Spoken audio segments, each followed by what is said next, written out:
Buenas tardes, noches. Vamos a iniciar nuestra conversación de esta tarde.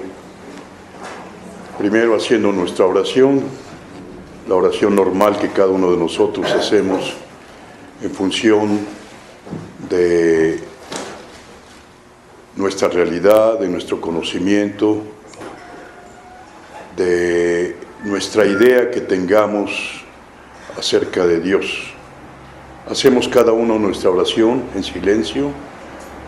Adelante, por favor.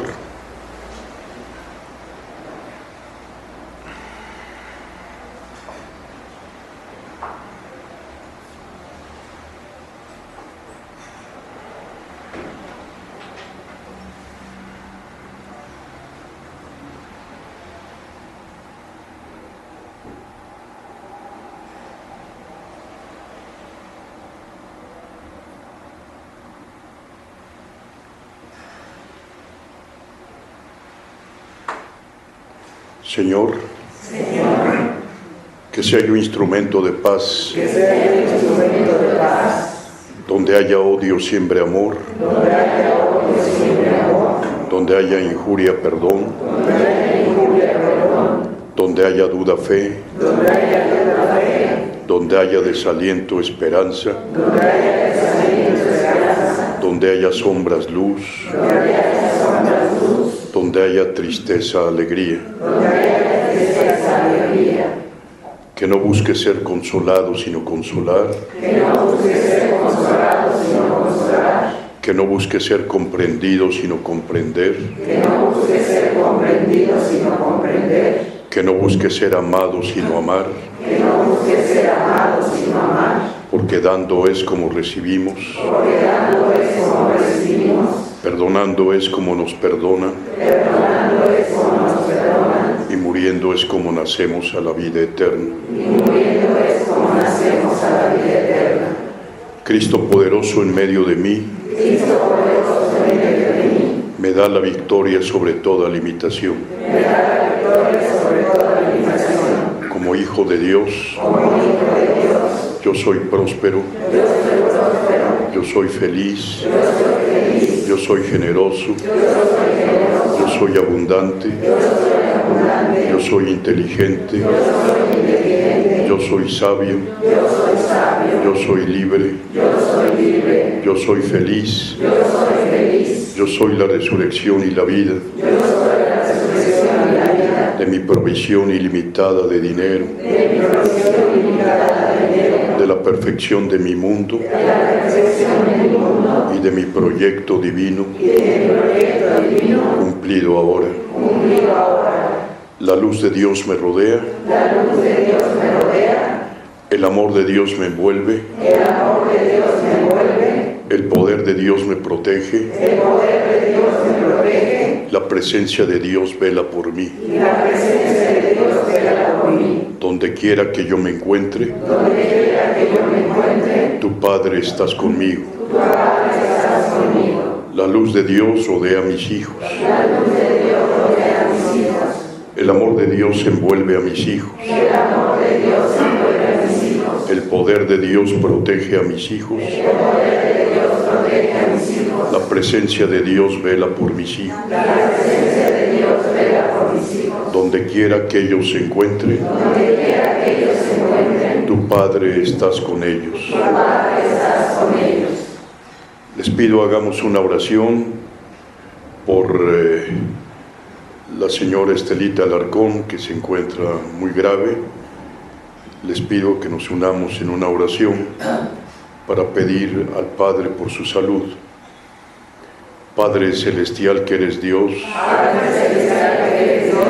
Cristo Redentor del mundo que eres Dios,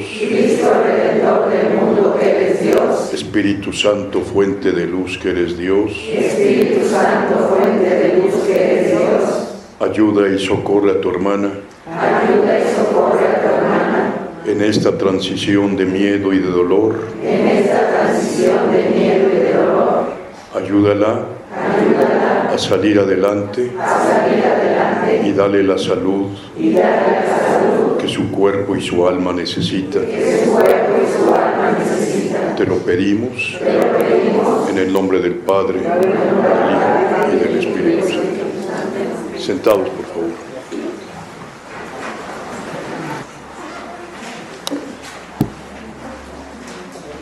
Este es un tema que por segunda ocasión voy a tratar en todo el tiempo que tengo de estar conversando con ustedes.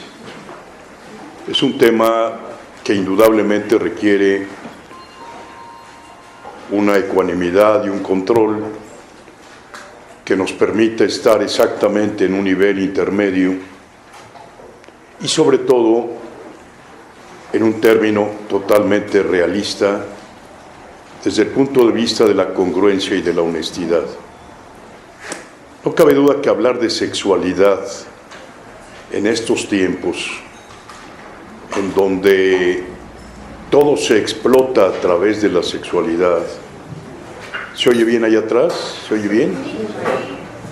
En donde todos los medios publicitarios, electrónicos, incentivan fundamentalmente a la sexualidad, ya sea en el hombre o en la mujer, pues es innegable que para nosotros este tema sea de vital importancia para tratarlo desde el punto de vista metafísico. Yo creo que fundamentalmente el gran problema de nosotros en cuanto al sexo es precisamente el desconocimiento verdadero de su auténtica realidad. Y por otro lado, la malinformación que tenemos al respecto, que da como consecuencia, indudablemente, la desviación de su propósito. El sexo es indudablemente la energía más grande y más fuerte de todo el universo depositada en el ser humano. Por ahí partimos, por ahí lo vamos a entender. Sin embargo, en la forma en que lo tratamos, en la forma en que lo vemos, inclusive en la forma en que lo sentimos, da como consecuencia el gran problema religioso de la culpabilidad. Indudablemente, yo cuando estudiaba este tema y consultaba a un sacerdote sobre ello, decía, y para mis adentros yo decía a su vez, que indudablemente en mucho aspecto fue la religión la que motivó este gran problema de culpa en la gente al respecto del sexo.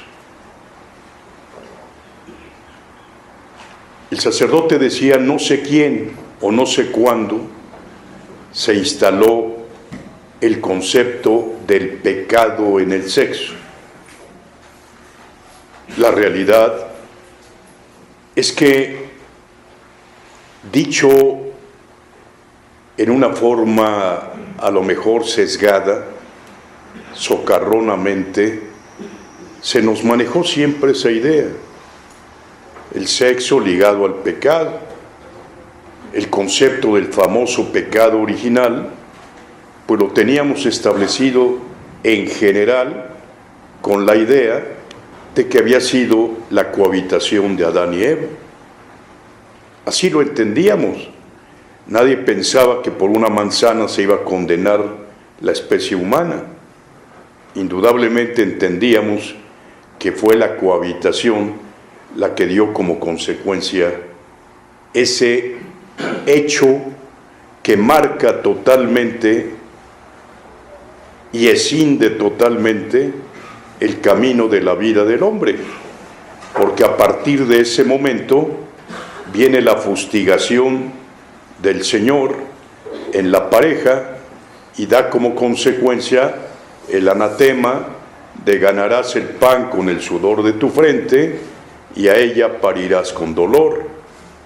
Esto entonces cambia totalmente, desde el punto de vista bíblico, la concepción del hombre, la concepción de la mujer en su relación con Dios y con la vida. Yo algunas veces me pregunté, ¿qué hubiera pasado si no hubiera existido el acto sexual en la vida de Adán y Eva y la expulsión del paraíso terrenal? Si a través del impulso y de la energía sexual se tiene la vida, y si no ha habido cohabitación, pues no habría vida, y consecuentemente entonces no estaríamos nadie aquí hablando, y a lo mejor la idea, yo así no la creo, toda la tierra para una sola pareja, sería algo como inadmisible pensarlo. Sin embargo, tenemos el derecho a dudar y tenemos el derecho a pensar indudablemente. Y gracias a todo eso viene el género humano. Esto entonces nos da la idea central de cómo en verdad el concepto de el sexo está en un momento dado colocado en el centro de la gran tormenta religiosa de la vida. Sin embargo, habría que ver la diferencia con el Nuevo Testamento. Habría que darnos cuenta en el Nuevo Testamento cuál es la posición de Cristo en relación con la sexualidad. Y advertimos claramente dos actitudes diferentes, una en relación con el hombre y otra en relación con la mujer. Con el hombre lo fustiga y le dice, si en tu mente, si en tu razonamiento tienes o deseas a una mujer ajena, en tu corazón has cometido adulterio.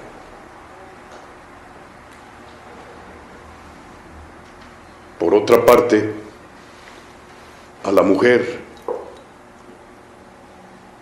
en el caso, por ejemplo, de la samaritana, en el caso, por ejemplo, de la prostituta, cuando la salva de que sea lapidada y les dice a los fariseos y a aquellos hombres que querían hacer justicia en propia mano, quien esté libre de pecado, que tire la primera piedra, escribiendo en la arena los pecados de los que estaban ahí enfrente. Ya verán ustedes entonces esa diferencia entre el hombre y la mujer, en una sociedad totalmente cerrada, en una sociedad que era verdaderamente blindada en torno a la sexualidad de la mujer. Imposible pensar en ese tiempo y en esas circunstancias sobre la sexualidad. Eran temas totalmente prohibidos, totalmente reservados simplemente para los exégetas y los conocedores de la ley de Dios y de Moisés. Por lo tanto, Cristo revoluciona esa concepción. El caso de María Magdalena, que se discute mucho si en última instancia fue la compañera de Cristo desde el punto de vista del ser humano. Muchos lo afirman así, y consecuentemente desde el punto de vista católico como que se puso un tache a la idea de María Magdalena, siendo que María Magdalena estuvo en todo momento en la vida y en la relación de Jesucristo. Él convivía con las prostitutas, él convivía con los ladrones, él convivía con la gente que en un momento dado se consideraba sesgada de la sociedad. Y él realmente nunca se escandalizó por ello. Entonces había realmente un cambio diametralmente opuesto entre la concepción del Antiguo Testamento y la concepción del Nuevo Testamento. Pero habría que entenderlo también, habría que matizarlo. Después vienen los conceptos del ecumenismo de Nicea, que da como consecuencia el matrimonio, que da como consecuencia la idea del casamiento de un hombre y una mujer, y viene la problemática entonces religiosa de entender la vida desde el punto de vista del matrimonio en la sexualidad. Es decir, la finalidad del matrimonio, la finalidad de la unión sexual es la procreación de la especie. Pero esto tiene un antecedente, tiene un antecedente en Platón. Platón es el que realmente sienta las bases de este concepto, que inclusive nos viene la idea del amor platónico a revolucionar la concepción religiosa que después recoge la Iglesia. Exactamente, Platón piensa que el ser humano está compuesto de carne y está compuesto de alma, pero que en realidad el cuerpo debe estar supeditado al alma, y como consecuencia el alma tiene una función de trascendencia superior, y que el cuerpo es finito y tendrá a destruirse. En cambio el alma es inmortal y tenderá a trascender. Ese es el planteamiento de Platón, y ese es el planteamiento que recoge ahora la Iglesia Católica. No crean ustedes que esto es dicho por un sacerdote o por un papa. Esto lo manejó Platón, y ustedes lo pueden leer precisamente en la concepción de Platón y las ideas de este filósofo griego, que existió indudablemente mucho antes de Jesucristo. Ahora el gran problema es trasladarlo a la vida de nosotros, es encontrarnos en la vida de nosotros, en la realidad de nosotros. Indudablemente que, como dijera un amigo, el sexo todos en público le damos la vuelta, y en lo privado o lo buscamos o estamos acomplejados ante él. Indudablemente para nosotros el concepto de la sexualidad es un concepto fundamental en nuestra existencia. Y tenemos que dividirla, la sexualidad, en tres conceptos que vienen a integrar la idea de la sexualidad humana. El aspecto simplemente genital, el aspecto simplemente sexual y el aspecto simplemente espiritual.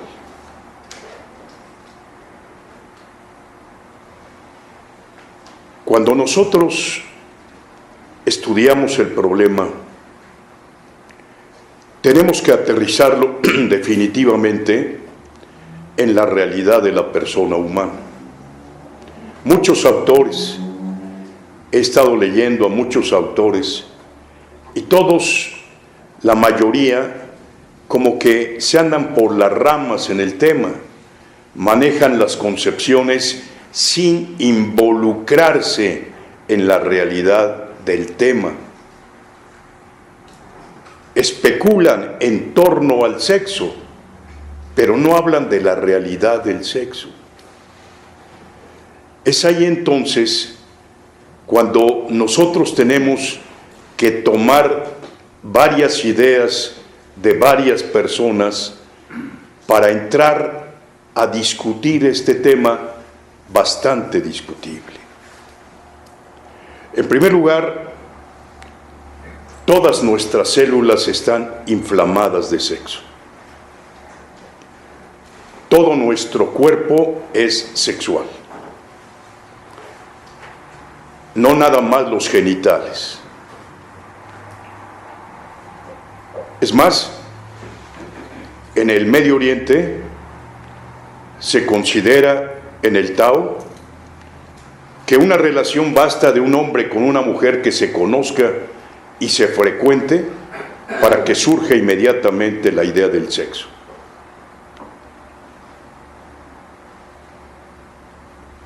Que lo ocultemos, que lo desviemos, que lo negamos, eso es discutible.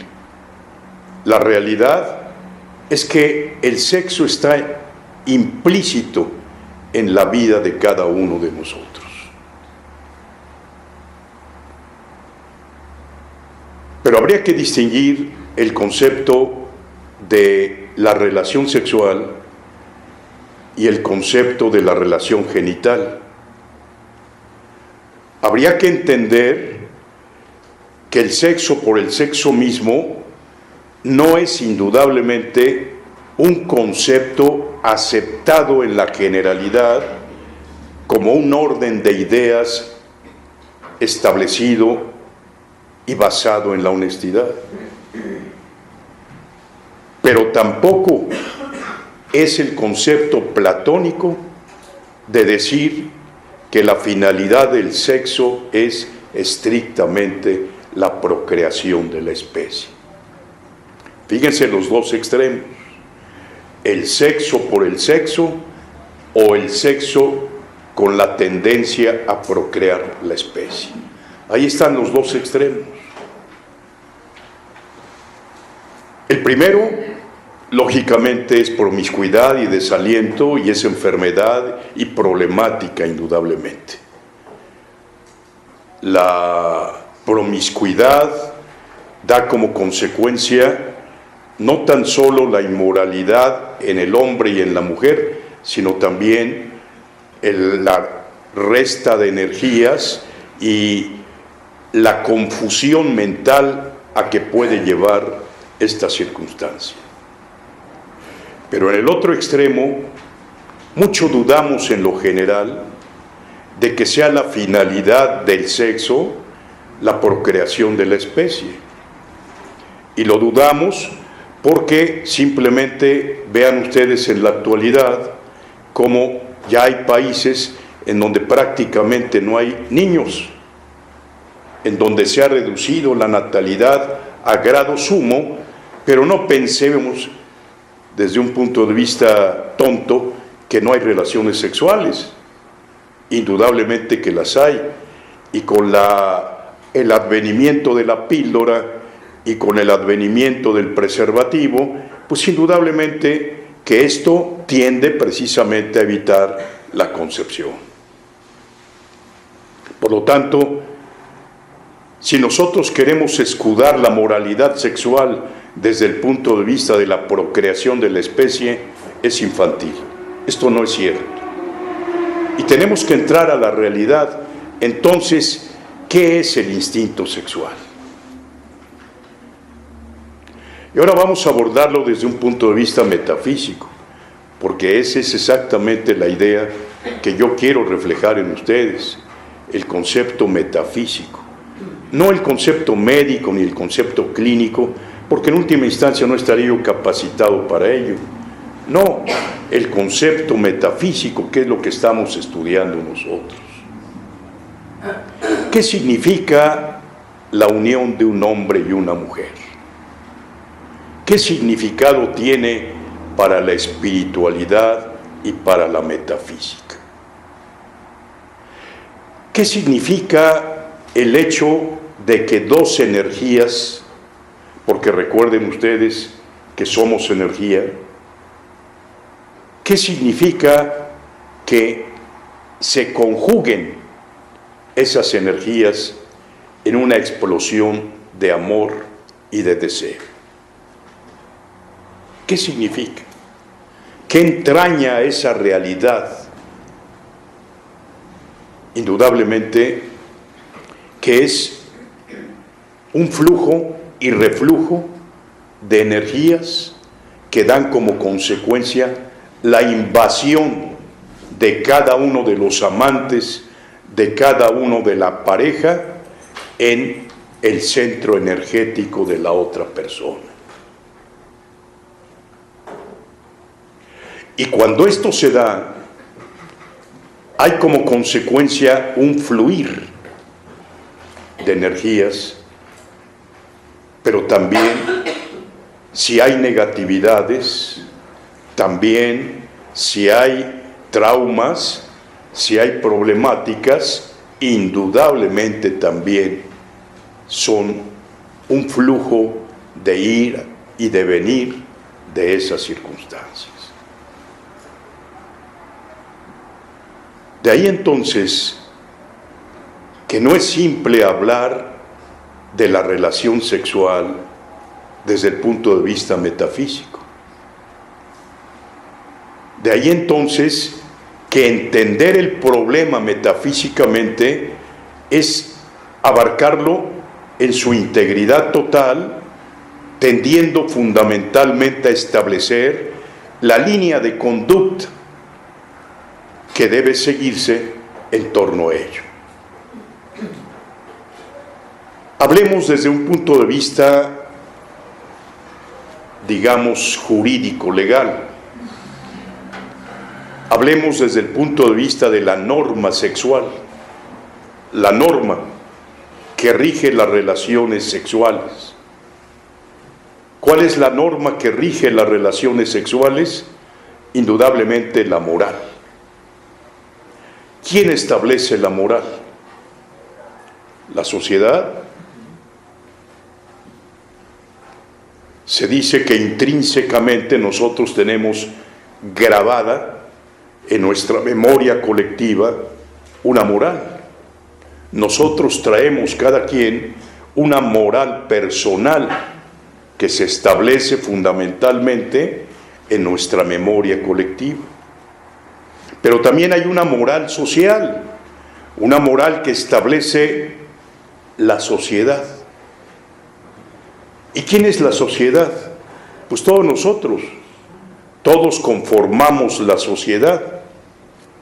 Y así entonces, en algunos lugares, la sociedad es más restrictiva y en otros lugares la sociedad es más permisiva.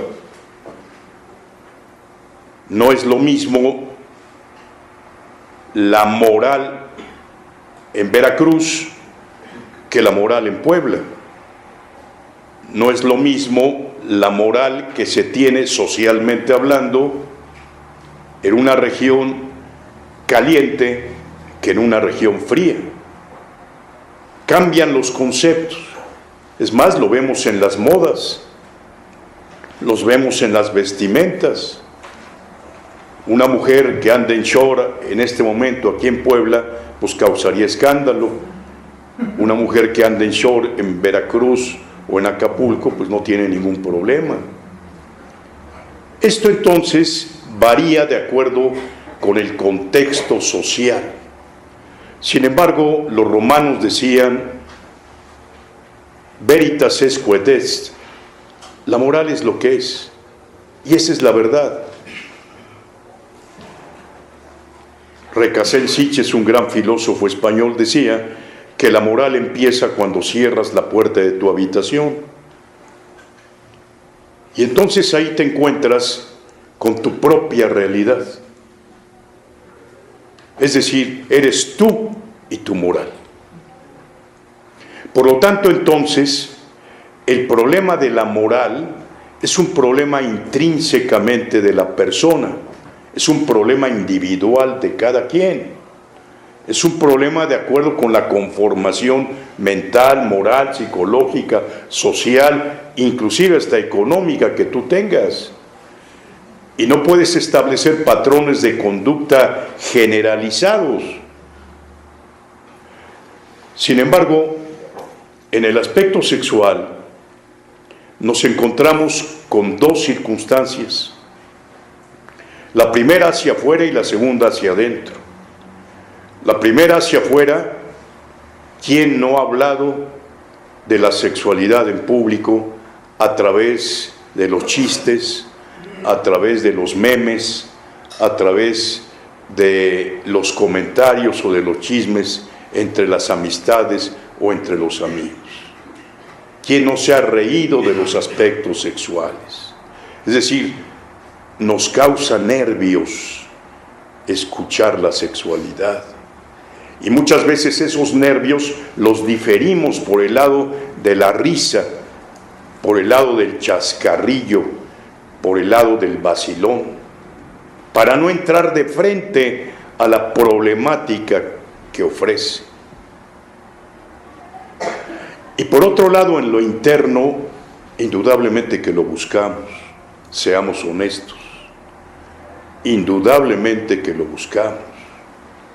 Y lo buscamos no necesariamente en el aspecto genital, porque no debemos entender el concepto de la sexualidad exclusivamente genital. Lo dije hace un momento, todo nuestro cuerpo, todas nuestras células están revestidas de sexualidad. Y como consecuencia, un pintor puede estar desarrollando una obra excepcional, trasladando su sexualidad a lo que está realizando. Un poeta en su composición está trasladando su sexualidad, pero también un chofer y también un carpintero y también cualquier persona puede desahogar su sexualidad, no necesariamente en el aspecto genital, sino en la obra que está realizando, en la actitud que está realizando. Esto es muy importante entenderlo, porque a veces se piensa que toda una relación sexual necesariamente es genital, y eso no es cierto. Eso no es cierto, y que quede perfectamente claro. Por otra parte, cuando nosotros hablamos de la idea como la entendimos a la antigüita de un hombre y una mujer, ahora pueden ser dos hombres y dos mujeres, pero como nosotros la entendimos, pues realmente comprendemos que a través de esa relación da como consecuencia la vida. Pero ya dijimos que no necesariamente la vida. Entonces, ¿qué hay atrás de todo eso? ¿Qué hay? ¿Y por qué la Iglesia sesga totalmente el compromiso de hablarlo abiertamente? Un sacerdote me confiaba que en la confesión hay, de las veces, la aceptación de la culpa y el problema de no entender la realidad o desistir o aborrecer el cuerpo de la persona. Hay muchas gentes que por no tener pareja, la sexualidad la aborrecen en términos generales y da como consecuencia la negación de la sexualidad. La gente que no tiene relaciones sexuales, en un momento determinado enferma en algunos aspectos, psicológicamente hablando. Pero estoy hablando estrictamente de la problemática genital cuando la gente ha tenido relaciones sexuales y después carece de ellas. Cuando la gente entiende la sexualidad no genéticamente, no desde el punto de vista de el aspecto genital, sino del aspecto de la realización de la vida, las cosas cambian totalmente. Y es ahí donde entonces empieza una obra diferente de creación que da como consecuencia pues todos los genios y todos los artistas y todas las realidades que tenemos en la vida, la civilización misma. Es por ello entonces que vamos a entender este problema desde el punto de vista metafísico como una realidad que necesariamente tenemos que abordar. En primer lugar, quiero decir que el cuerpo de la mujer y el cuerpo del hombre se complementan. Que el cuerpo de la mujer y el cuerpo del hombre, de acuerdo con los cromosomas y de acuerdo con la idea del yin y del yang de los antiguos, y de acuerdo con las dos X o la XY que da como consecuencia el aspecto de la realidad de la diferencia de un hombre y una mujer, viene a dar el encuentro de la persona a través de lo que se llama la magia de la sexualidad.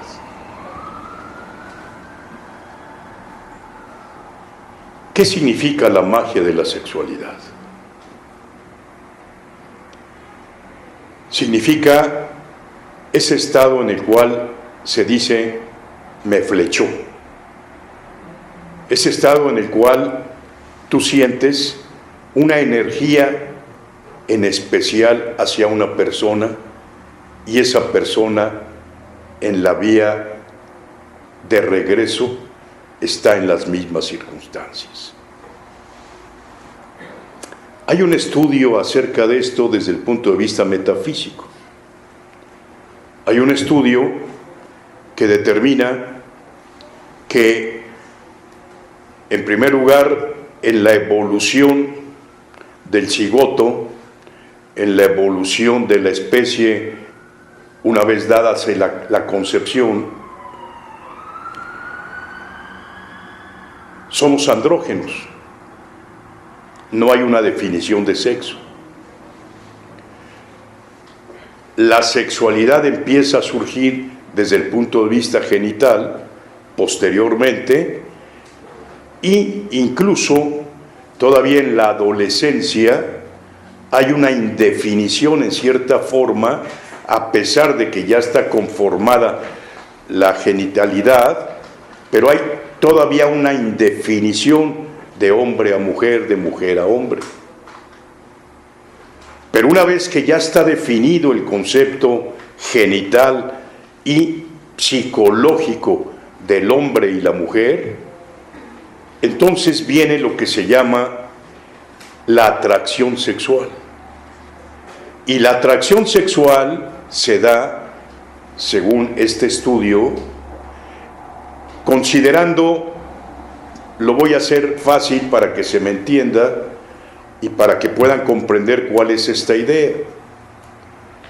Lo ideal es que el hombre sea 100% hombre y la mujer sea 100% mujer. Ese es lo ideal. Sin embargo, no es así en la realidad. Todos tenemos una parte de mujer y todos tenemos una parte de hombre, todos. En unos domina más la parte de mujer, en otros domina más la parte de hombre, siendo mujeres o siendo hombres. Pues bien, ¿qué es lo que atrae en un momento dado a la pareja? ¿Qué es lo que despierta la magia de la sexualidad? ¿Qué es lo que me hace sentir atraído hacia una persona? ¿Qué es lo que me incomoda o qué es lo que me hace transformarme en mi personalidad e inclusive romper los cánones sociales y que no me importe el qué dirán con tal de conseguir mi propósito? ¿Qué es lo que hace que una persona se divorcie por otra persona? ¿Qué es lo que hace que un hombre se vaya de su casa o que una mujer también lo haga por una persona, por un hombre? ¿Qué es eso? Indudablemente, y aquí viene la conclusión de esto que les estoy diciendo desde el punto de vista metafísico, encontrar a una persona que si yo tengo, digamos, las 3/4 partes de hombre y por otro lado la mujer tiene esa cuarta parte de hombre que me hace falta a mí, ahí viene la atracción sexual. No sé si me estén entendiendo. Es decir, la complementación de lo que a mí me falta. Esa es una tesis metafísica. Para que al final, unidos, seamos plenamente yo hombre y tú plenamente mujer. ¿Sí se entendió? Sí. Es decir, buscamos cada cual empatar lo que nos falta a nosotros con la otra persona. Ahí está una primera idea de la atracción sexual. Pero indudablemente, cuando nosotros entramos a esto, nos damos cuenta que, en primer lugar, metafísicamente hablando, la mujer está regida por la luna en su ciclo vital, y que el hombre tiene que entender fundamentalmente ese concepto no tan solo fisiológico de la mujer, sino energético de la mujer, y consecuentemente debe ir a la par de su pareja para entenderlo así. Esto de la idea de que las mujeres son de Venus y los hombres son de Marte nos da otra idea de la realidad femenina y de la realidad masculina. Pero sin entrarnos tanto en la literatura, ¿qué es exactamente la atracción sexual?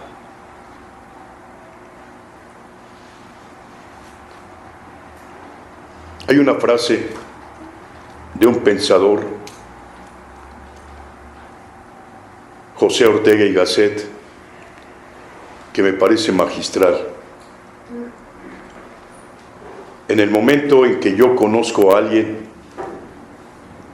que me subyuga y que me penetra, no sé qué va a pasar, no sé qué va a suceder y no sé hasta dónde voy a llegar.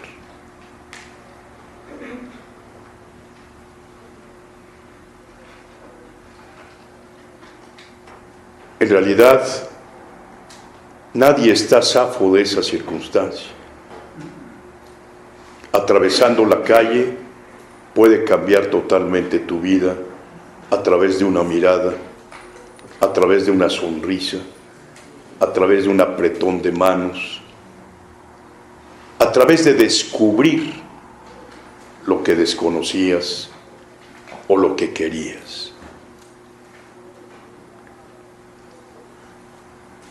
De ahí entonces que la sexualidad tampoco es un problema de edades.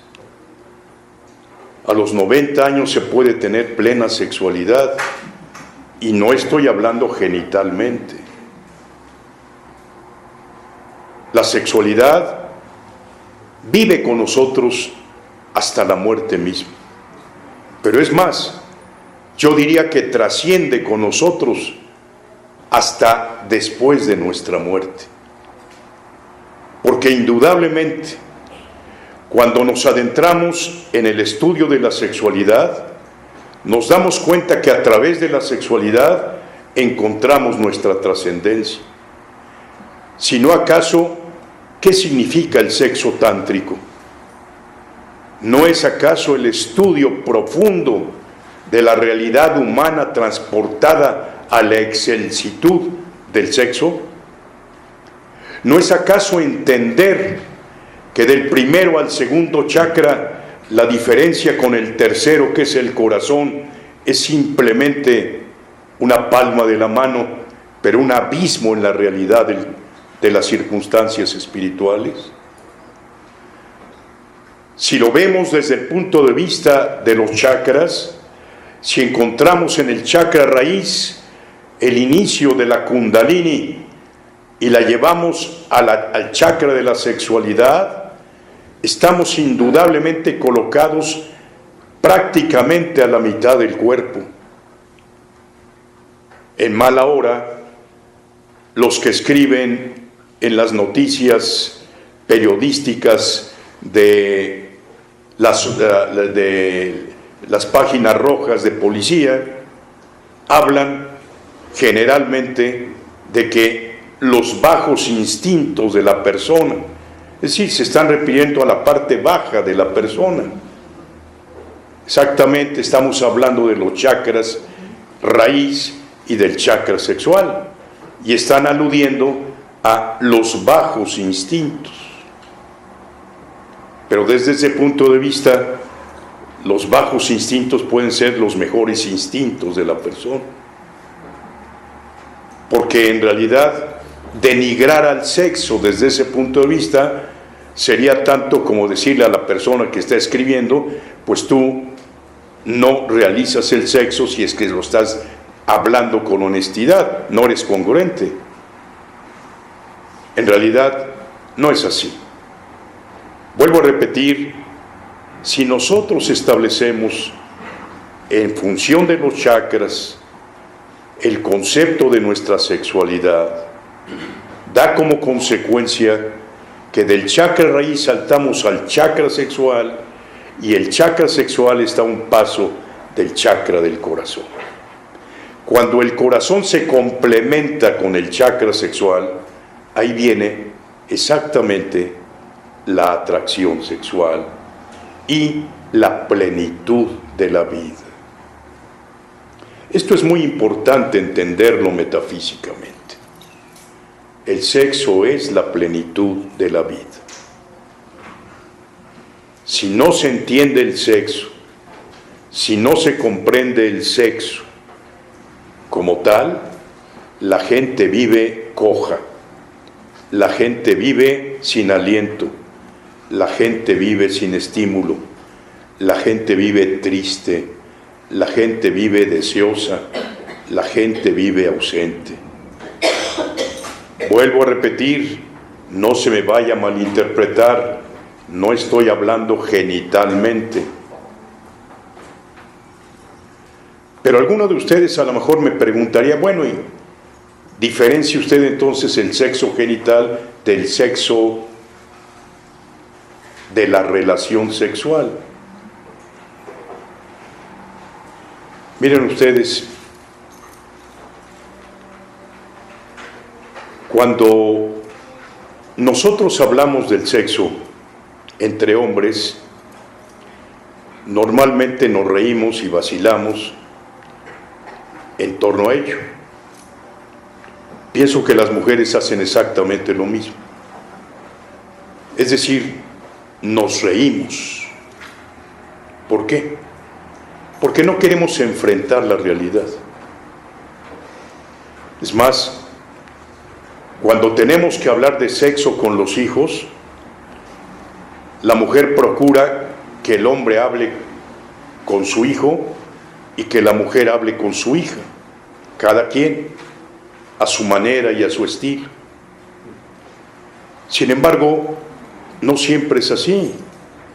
Hoy, más que nunca, hay hogares en donde la mujer es papá y mamá, o bien también el hombre es papá y mamá, o bien en la realidad hombre y mujer tienen que tratar el tema abiertamente, máxime ahora con esta digamos modernidad que da como consecuencia que en los libros de texto de estudios de la primaria y de la primaria, ¿no?, y de la secundaria, pues ya se esté hablando abiertamente del sexo, precisamente para evitar, se dice, todas las problemáticas que se están sucediendo.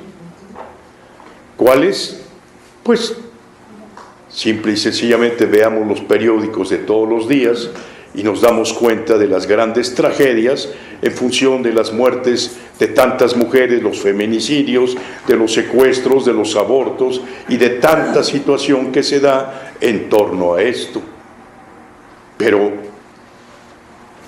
¿será posible que podamos abordar esto abiertamente en la sociedad?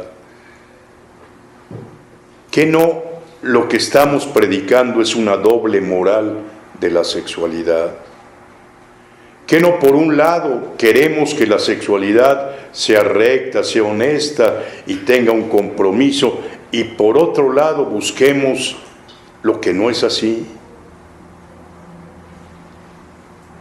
¿Que no acaso las relaciones sexuales para nosotros, educados a la antigua, tienen mucho de culpa en muchos aspectos que dan como consecuencia a veces recurrir a la confesión para pedir perdón por ello,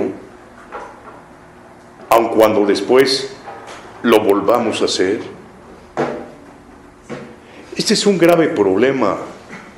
Este es un grave problema que tenemos que abordar honestamente y que tenemos que platicarlo en la realidad, inclusive con sacerdotes, inclusive con psicólogos, inclusive con médicos, pero tenemos que hablarlo abiertamente, sin temor y sin miedo.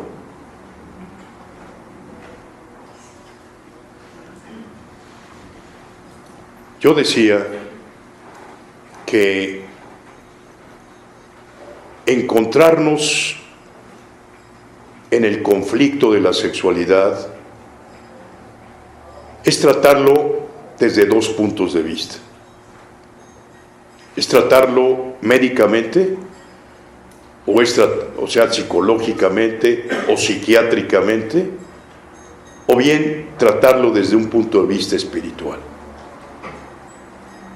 Lo primero, recuerden ustedes a Freud, por ejemplo. Freud, no hay autor más reconocido en este tema de la sexualidad humana desde el punto de vista del psicoanálisis que Freud. Freud estudió abiertamente todos estos aspectos y prácticamente todos los complejos que tenemos en la vida, él los relaciona con el aspecto de la sexualidad.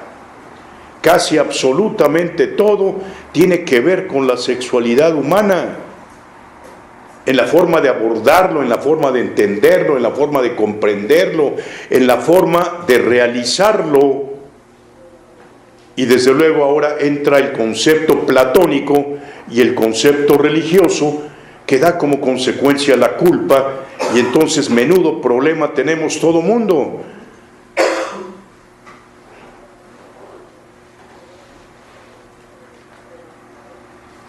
¿No les parece así?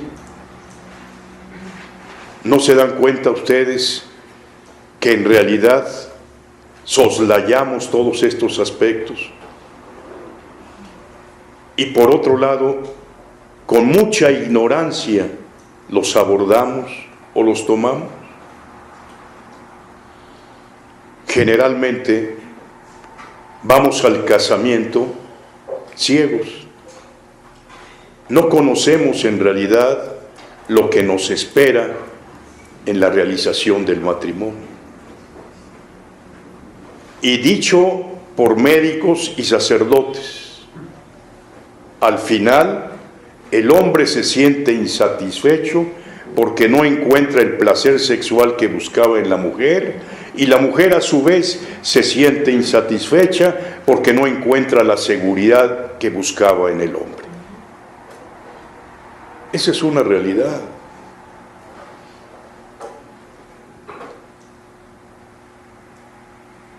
Yo a veces me pregunto si no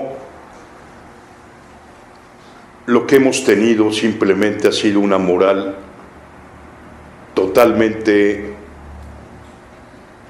pues yo diría, inmoral. Una moral basada en prejuicios y basada en situaciones moralistas que da como consecuencia la negación de la felicidad. Miren ustedes, por ejemplo, tenemos el caso de el presidente de la Liga de la Decencia en México, caso documentado, un caso que salió en los periódicos, en donde el presidente de la Liga de la Decencia, que condenaba y que se plantaba en las esquinas de los kioscos de los periódicos para destruir las revistas que enseñaban el cuerpo de las mujeres y para estar a la entrada de los prostíbulos o bien con las prostitutas apedreándolas o corriéndolas o quitándolas y realizando una serie de maniobras disque para velar por la moral social, por la moral del pueblo, pues está documentado, no estoy mintiendo. Una vez que le hicieron un arqueo, una auditoría, por algún problema que tenía del tipo fiscal, encontraron en su escritorio una serie de, pues, hablemos claramente, de tangas y de cuestiones pornográficas que este señor tenía. Es decir, dime de lo que presumes y te diré de lo que careces. Esa doble moral con la que nosotros manejamos, esas gentes que se constituyen, que se adjudica el título de jueces implacables de las normas morales y sociales, esos que se asustan y se horrorizan de las cuestiones sexuales, son los primeros que están en el fondo deseándolo o haciéndolo o buscándolo. Este es el gran problema de la sexualidad, que no lo abordamos abiertamente, que no lo queremos entender, que no lo queremos comprender.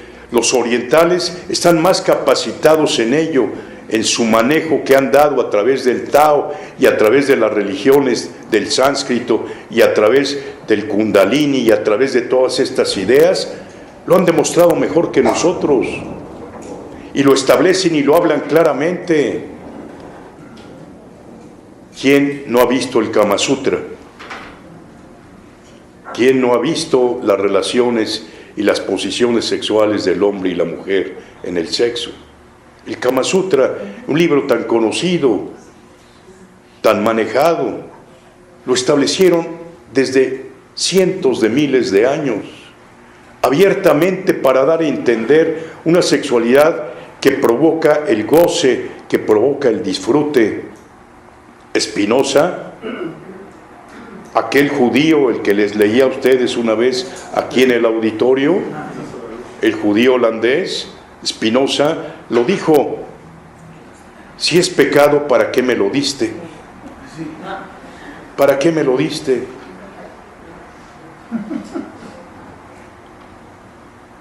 Me lo diste para gozar, me lo diste para vivir, me lo diste para sentirlo. No es pecado. Pecado es no hacerlo, pecado es negarlo, pecado es esconderlo, pecado es avergonzarse de tu cuerpo, eso es pecado. Y ahí empieza a cambiar, entonces, ahí empezamos a darnos cuenta que hay otros puntos de vista diferentes. Ahí nos empezamos a dar cuenta que las cosas cambian totalmente cuando se enfrenta no el concepto religioso, no el concepto moralista, sino la realidad de la vida. El cuerpo es pecado, ver el cuerpo es pecado, ver un cuerpo desnudo o verse desnudo, ¿estamos cometiendo un pecado? De ninguna manera. Y en el concepto de la sexualidad tenemos que entender que todo tiene su tiempo y todo tiene su etapa. Es tiempo de sembrar, es tiempo de gozar, es tiempo de crecer, es tiempo de morir, es tiempo de realizar, es tiempo de dar, es tiempo de recibir y es tiempo de entregar. El Eclesiastés, el libro de la Iglesia Católica, el Eclesiastés. Y así entonces hay un tiempo para gozar la sexualidad genéticamente. Y hay un tiempo en que la sexualidad ya no es genética, es una sexualidad de realización, es una sexualidad de compromiso, es una sexualidad de amor, es una sexualidad que llega al aspecto espiritual. Y entonces tenemos las tres etapas: la sexualidad genital, la sexualidad desde el punto de vista del interés sexual y la sexualidad desde el punto de vista espiritual. Y si yo les digo a ustedes que de acuerdo con las tesis del Tao oriental, a través de la idea del concepto de el sexo tántrico, se llega a la espiritualidad divina. Si el concepto de la serpiente, que de acuerdo con los orientales tenemos en la parte de atrás del chakra raíz, y que a través del fluido de la sexualidad da como consecuencia que esa serpiente se vaya levantando por toda la espina dorsal hasta llegar al cerebro, en la relación de la sexualidad con la pareja, que da como consecuencia entonces la sublimación de la pareja, entonces entenderíamos que a través del sexo se llega a Dios. Y entonces entenderíamos claramente que es mentira todo lo que nos han dicho de que el sexo es pecado, de que el sexo es malo, y de que solamente en el matrimonio, y de que solamente para la procreación de la especie, que nadie lo hace. Creo que al final, si estamos abordando el tema metafísicamente, tenemos que hablar con congruencia. Indudablemente que la búsqueda del sexo es el placer, indudablemente. No me digan que es el sacrificio. Claro, quiero advertir que muchas veces, dadas las circunstancias higiénicas y dadas las circunstancias de ignorancia de muchas personas, el sexo debe ser verdaderamente un sacrificio.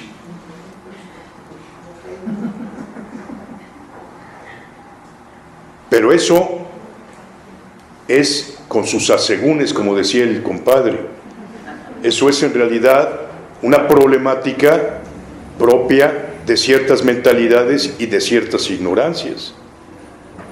Simplemente vean ustedes los antiguos códigos civiles, aquí mismo en Puebla, y en general en México y en el mundo, cuando hablan del débito conyugal.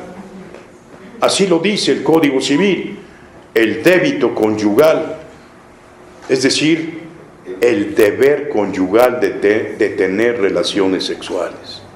Es más, antes de que se estableciera el divorcio ya libre, el divorcio como es ahora, como yo manifiesto que me quiero divorciar y si está de acuerdo la otra persona no hay ningún problema, antes de eso existía una serie de causales para ejercitar el divorcio, y una de las causales para ejercitar el divorcio era precisamente la falta del débito conyugal, el no tener relaciones sexuales. Pero para empezar, vamos a empezar por lo primero, gramaticalmente, ¿qué significa débito? Deber, obligación. Es decir, colocar el concepto de la sexualidad como obligación es quitarle la magia de la sexualidad. El sortilegio del sexo es quitárselo. Si me obligas a hacerlo, pues ya ahí cambia totalmente la concepción. Y luego, el problema es que la obligación se la ponen a la mujer, no precisamente al hombre, cuando en todo caso debía ser igual, ¿verdad? Hombre-mujer. Y consecuentemente entonces la pobre mujer tiene que sucumbir ante la obligación del débito conyugal. Y el otro problema que lo vemos en la realidad de una vida en donde ha habido ignorancia, en donde ha habido falta de higiene, en donde ha habido tantas cosas, en donde verdaderamente debe ser un suplicio la mujer sucumbida por el débito conyugal. Y por eso entonces, para mucha gente y para muchas mujeres, el sexo es feo, el sexo es horrible, el sexo es malo. No quiero el sexo. ¿Qué hacen entonces? ¿Se satisfacen personalmente? ¿Qué hacen entonces? Pues entonces vienen las histerias, pues entonces vienen los reclamos, pues entonces vienen las trágicas problemáticas de las personas. O bien, si lo vemos positivamente, entonces me dedico a estudiar, me dedico a confeccionar, me dedico a trabajar, me dedico a cuidar a los animalitos, me dedico a regar las plantas, me dedico a hacer cosas que suplan precisamente la carencia del aspecto genital de la sexualidad. Y ahí es donde yo les establezco a ustedes el segundo aspecto, ya no lo genital, sino el concepto para llegar a la espiritualidad del sexo.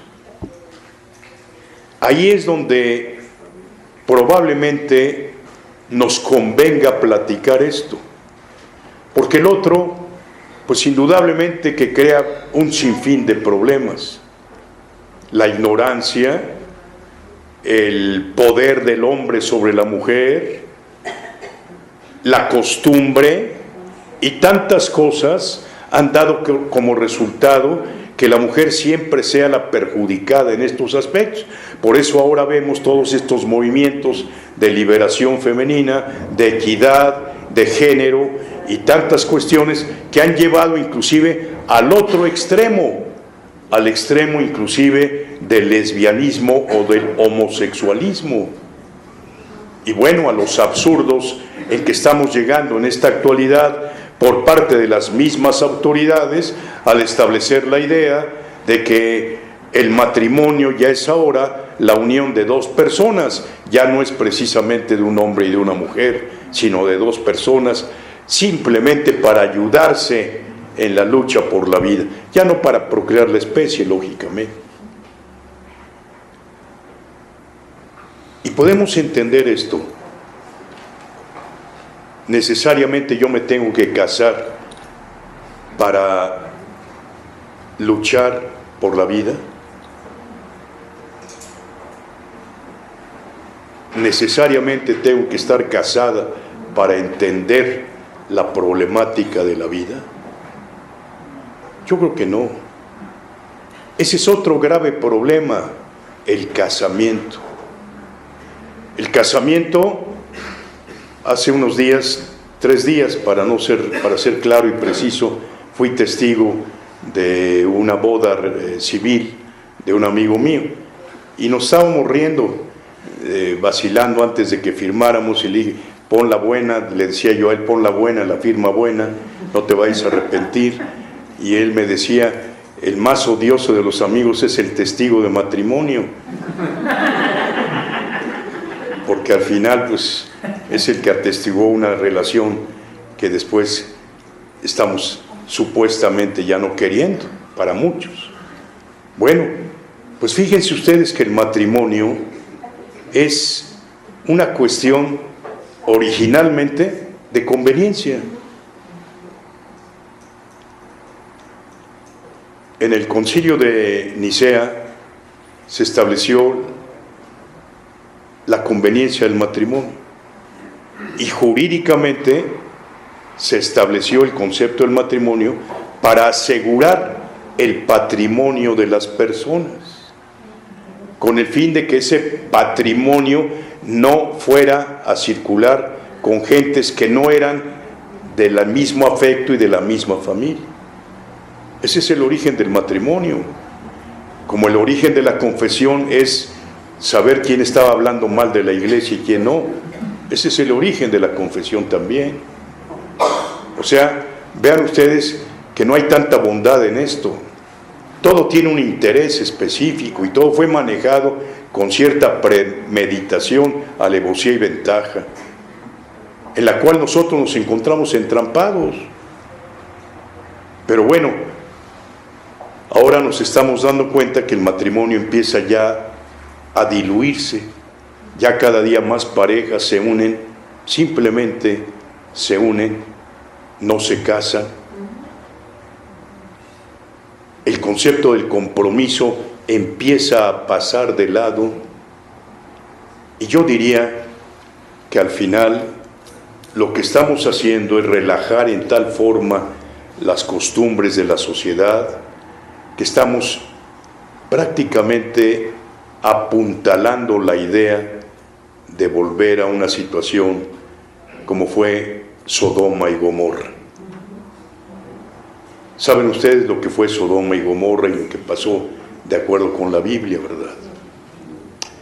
Se están relajando tanto las costumbres, se están relajando tanto estas ideas, que está llegando el momento en que verdaderamente parece ser que estamos leyendo el apocalipsis del juicio final. Y todo esto, en cierta forma, tiene la culpa el sexo.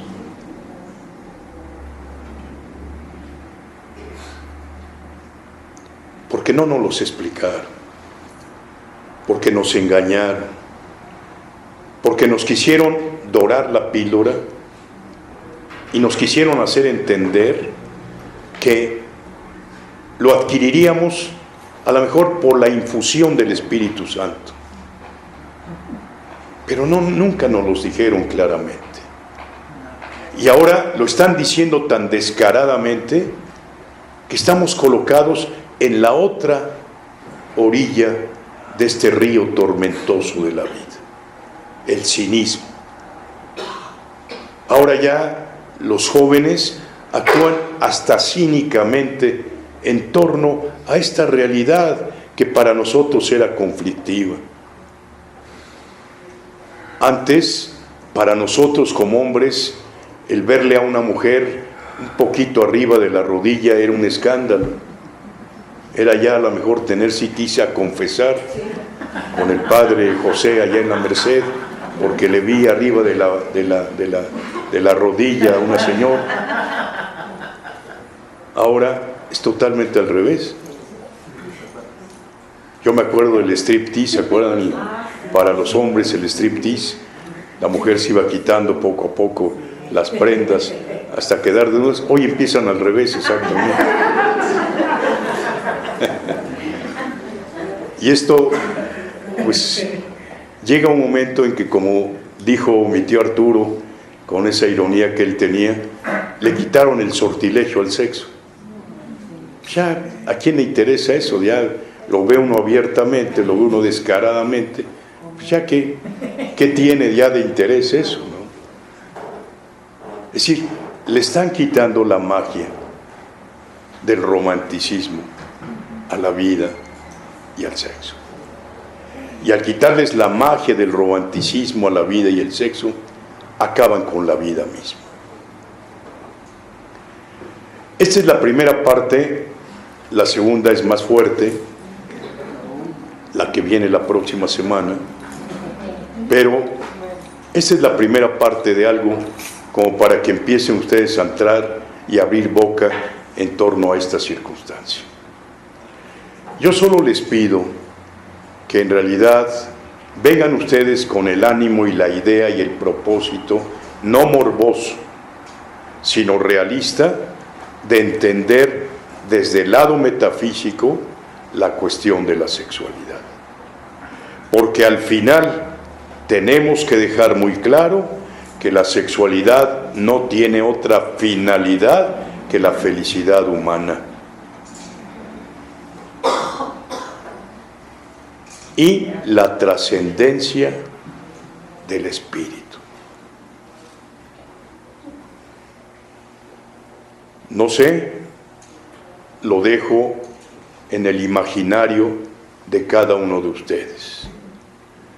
Pero yo les diría, estando en una relación plena de amor, basada en 3 factores: amor, respeto y compromiso, díganme ustedes quién no ha llorado a través de una plenitud sexual.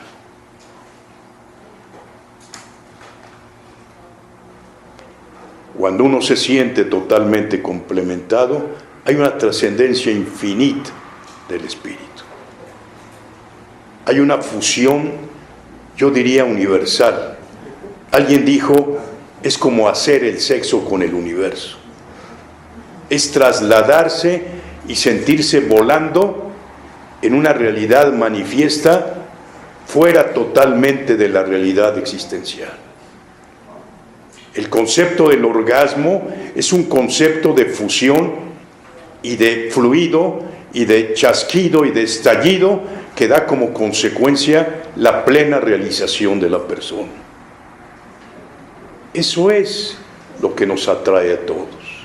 Esa es la realidad por la que vivimos. Eso es lo que entendemos realmente. Y que no anden con pamplinadas de que si es malo, que si es bueno. Que no anden con las ideas de que si es para procrear o que si es para proteger. Simple y sencillamente amor, compromiso y respeto. En esa trilogía entonces nos ubicamos metafísicamente hablando. Y ya para terminar, les quiero establecer esta idea que traje apuntada para que no se me fuera a olvidar.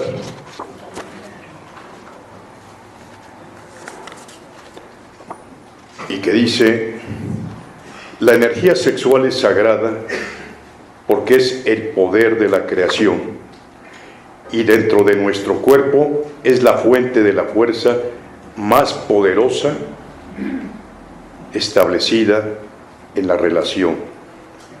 En astrología, la pareja y el matrimonio son gobernados por el equilibrio y la belleza de Libra, mientras que la energía sexual es dominada por Escorpión y Plutón. Bien, hasta ahí nada más. Espero que esto que está iniciando la próxima semana traiga para ustedes también encontrar ya una concreción más, digamos, más integral del concepto de la sexualidad en la vida de cada uno de nosotros. Yo agradezco el estarme escuchando. Hay cosas que me cuestan trabajo estar explicando, pero yo creo que al final no es más que la espontaneidad y la transparencia con la que siempre nos hemos hablado entre nosotros, la que nos permitirá encontrar puntos de convergencia. Indudablemente que para mí a veces es difícil con disímbolos, conceptos mentales de la gente que está aquí, indudablemente. Y también tenemos jóvenes y también tenemos pues gente que está en un proceso de aprendizaje y tenemos que ser muy cautos y muy responsables en lo que estamos hablando.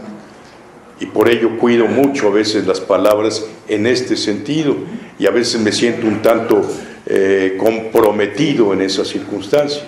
Pero al final, crean ustedes que todos vamos a encontrar coincidencias la próxima semana. Yo agradezco su atención, muchas gracias. Nos han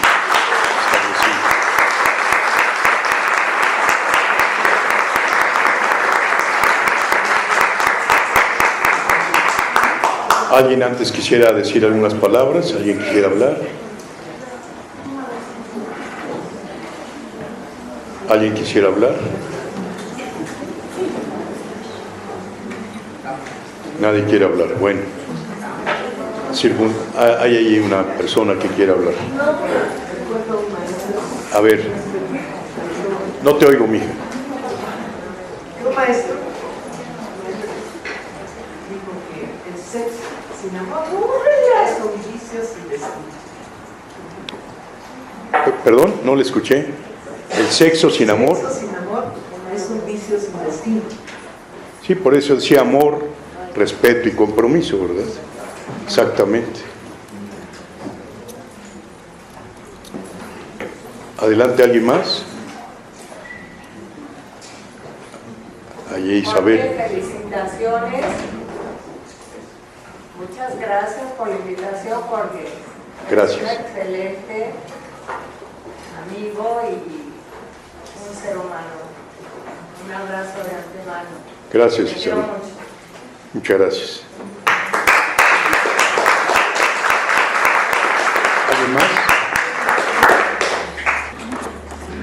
Va el poema, que lógicamente está relacionado con lo que hemos hablado en alguna forma. Se llama La espera. Y tú me dices que tienes los pechos sentidos de esperarme, que te duelen los ojos de tenerlos vacíos de mi cuerpo, que has perdido hasta el tacto de tus manos, de palpar esta ausencia en el aire, que olvidas el tamaño caliente de mi boca.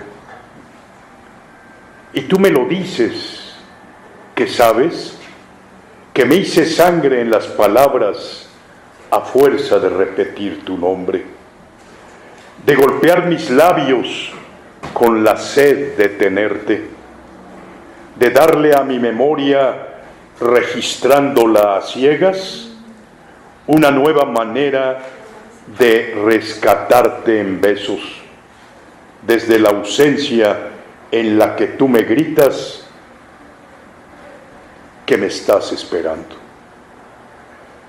Y tú me lo dices, que estás tan hecha a esta deshabitada ocio de mi carne, que apenas si tu sonrisa se delata, que apenas si eres cierta en esa oscuridad que la distancia pone entre tu cuerpo y el mío. Distancia que en última instancia nos acerca a una realidad plena de amor y compromiso. Gracias.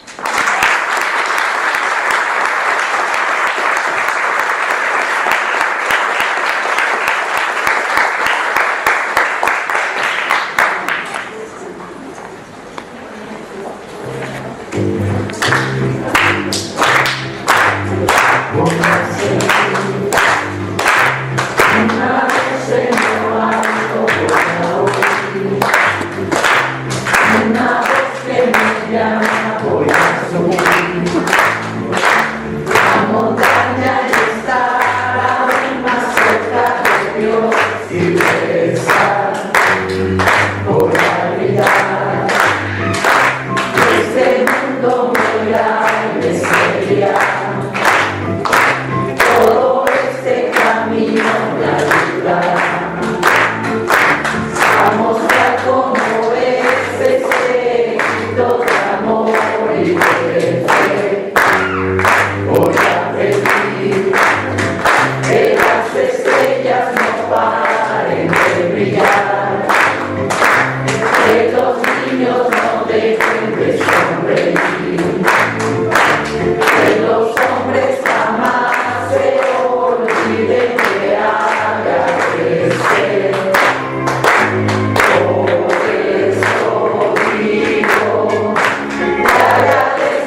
Este sábado hay desayuno para los que quieran acompañarnos y aprovechamos la energía que hay acá y hacemos el ejercicio de Tarzán.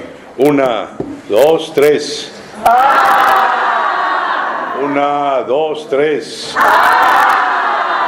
1, 2, 3. Hasta los niños saltan. Qué hermoso, ¿no? Hasta los niños se emocionan. Y ahora nos damos 11 abrazos. Namaste. 11 abrazos.